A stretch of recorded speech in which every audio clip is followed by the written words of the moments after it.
NYGHoops report here with Khadija. Look, I mess up.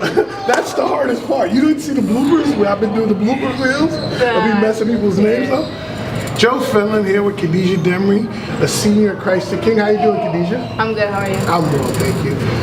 Well, Khadija has an interesting story. Like, you know what, I'm not gonna let her jump into the story. We'll first start with how she started playing basketball. We're here at Christ the King in the lobby. Boys are practicing. She just finished practicing, getting ready to head home. Now, how did you start playing basketball? I grew up in Brooklyn and two of my best friends played, so I kind of just picked it up with them and went from there.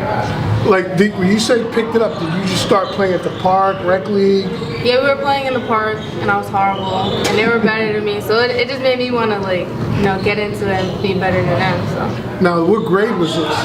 This was 7th grade. So 7th grade, you started picking it up? Yeah. And then about the 8th grade, I started kind of seeing you at individual events in specific places. Yeah, well, at the end of 7th grade, I started going to this organization called Study Bucket. So then I really started to pick up skills. And then 8th grade year, I started playing for Exodus. Okay. And that was my first AAU year. Okay. Now, going into your 8th grade year, well, actually, no, I remember your freshman year. You came over to Christ the King. Yeah. You played JV, had a really good, solid season, which is nothing to be ashamed of at Christ the King. You can see all the history. A lot of the kids play JV. And I was kind of anticipating, like, she's going to have a big sophomore year. She's going to have a big sophomore year. And I go down the booth, and someone told me, hey, Khadija blew out her knee. And I'm like, no. They said, no, she blew out both knees. I'm like, that's physically impossible for a player to blow out both knees in one day. But I tried, you know, we caught up, and please explain to everyone what kind of happened that year. Alright, so basically it was a girl going for a layup, and I come up behind, I try to block her, but you know how I boo, they have the stanchion there? Yes. So basically I flew into the stanchion, both legs, knees collapsed in, and then I was just laying on the floor screaming. Like, I remember I was just screaming for, like, it felt like an hour, like, it was just so long. And I see everyone around, just crowded around the court from all the games. I heard no more whistles, like, it was crazy. It feels like one of those movie yeah, moments like, where it was everything just stopped. like, I couldn't believe, I've never been in so much pain in my life. Now, what happened? What was the diagnosis? Well, originally they told me I tore both ACLs, and I had a lot of bone bruising, and I sprained both MCLs. Now, so you're saying they said you tore both ACLs? No, they told me I tore one ACL. Okay, one ACL. And they said I sprained both MCLs, and I had a whole bunch of bone bruising. And it was swollen. It was like I had humongous knees. So you go to the doctor, and what happens? So the doctor, they're taking an X-ray, and they're trying to, like, make me straighten my leg, but I can't. Like, it's so swollen, I can't straighten my knee. So the doctor's like push it down, and like I'm just in pain, and like everyone's just telling me what to do. So we finally get it straight, and then they take the X-ray. They tell me, oh, you have a torn. They call my mom. They tell her I have a torn ACL. My MCLs are sprained, and I have bone bruising. And she's crying on the phone, and I'm just sitting there like, I don't know. I'm not crying. Like, I don't know what to do. I can't cry. Like, I don't want her to see me cry. So I'm just sitting there like, all right, next step. Like, boom, what do we do? And then. So you go home.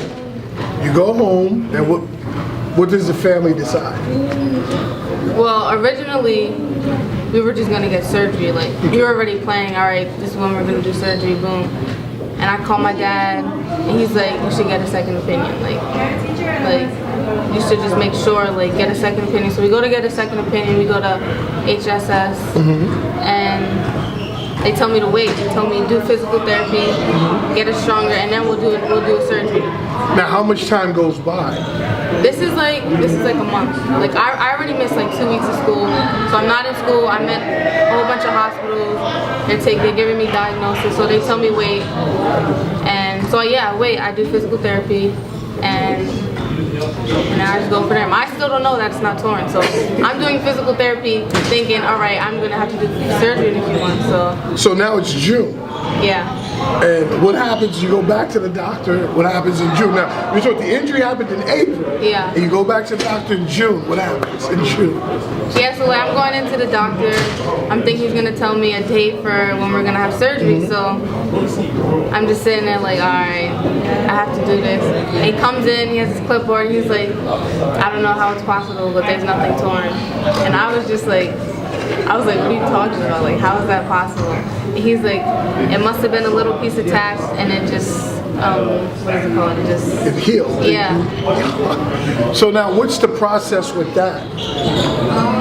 Well, he was like, if I continue physical therapy, I should be playing by the season. So then I'm just like, wow, like I didn't even plan for this to happen. So then I'm just sitting there like, I don't even know what to do. Like, I was happy, of course, but I couldn't be more happy. So you missed that the whole summer. The whole summer I missed. And then when the school season starts, you're still a little behind. Yeah. So at what point did you feel back to almost 100%? I would say the first open gym. At what point were you back mentally 100%? Mentally, I think it took me the whole year to get that. So basically, you went through your sophomore year. It was kind of. So now, walk me into this that third summer. The third summer, junior, last summer? Yes. That was a good summer.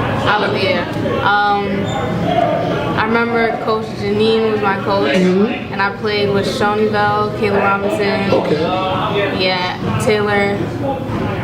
No, that was a fun summer. I spoke to your AAU director, and he said something that, he said, hey, he told you can play on the EYBL team.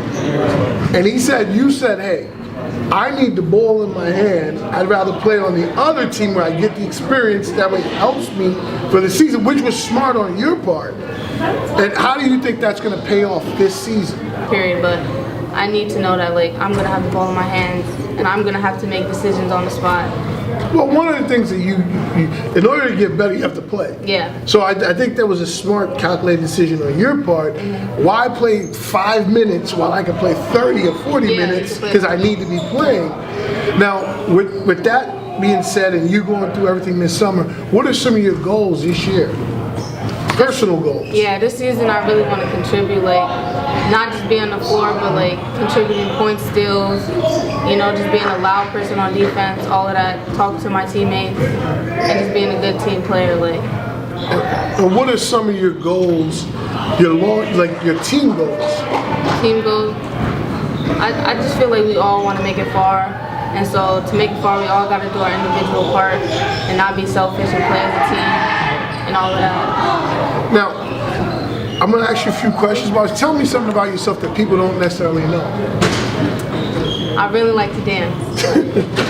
I'd be in the house, I could be dancing.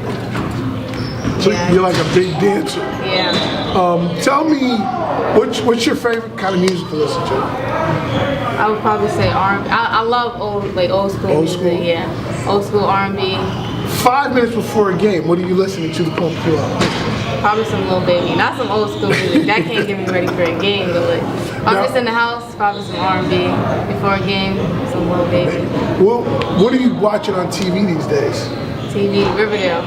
I have no idea. Yeah, I'm late. It's like a teen movie mystery. Okay. I like those kind of shows. Now, tell who do you think is the most uptight on your team right now? Who's the most uptight person on your team?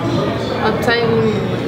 Kind of really squeal, no. I don't think anybody like that. Who's the funniest on your team? Clark. Who's the most likely to get in trouble with Coach Mackey? Me. If there's 5 seconds left in the game, who's taking the last shot? Kavina.